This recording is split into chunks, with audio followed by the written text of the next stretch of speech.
Bruno Retailleau remet ce sujet en débat, alors même que l'AME, c'est 0,5% des dépenses de santé en France. Ça n'est pas responsable d'un appel d'air, comme il le prétend, de migrants qui iraient se déraciner, risquer leur vie à traverser la Méditerranée pour toucher l'AME. Si vous voulez, Bruno Retailleau, avec ce type de débat, occupe le débat public sur des sujets qui sont, à mon avis, accessoires, alors qu'en ce moment se déroule à l'Assemblée nationale la discussion autour du budget, qu'il y a des thèmes très intéressants qui vont impacter très fortement la vie des Français, et c'est de ça dont on doit parler. Si aujourd'hui des Français n'arrivent pas à se soigner, c'est que 6 millions d'entre eux n'ont plus de médecins traitants.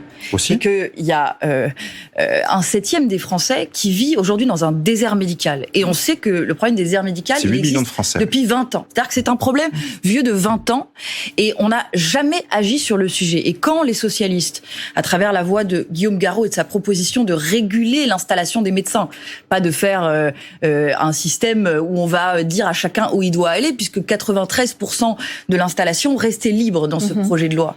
Mais ça a été refusé, la régulation de l'installation des médecins, notamment par les députés du Rassemblement national. Donc en fait, moi, ce que je dénonce sur la question de l'accès à la santé, c'est qu'on a la solution, mais on n'agit pas parce qu'on refuse, en l'occurrence, le rapport de force avec le syndicat de la médecine libérale. Et ça fait 20 ans que ça dure. Et je peux dire que cette politique de, se plier et courber les chines face au lobby d'intérêts privés contre même l'intérêt général est une tendance dans ce gouvernement. On l'a encore vu très récemment avec le cas du Doliprane, où plutôt que de bloquer la vente, on va dépenser 150 millions d'euros d'argent public pour aller prendre 1% du capital, ce qui ne pèse rien et ne sert à rien. Bref, il y a toute une logique dans l'action publique de refuser de traiter les problèmes à la racine et de détourner l'attention des vrais sujets en les accaparant avec des débats sur l'AME, alors que c'est vraiment infinitésimal dans nos dépenses de santé.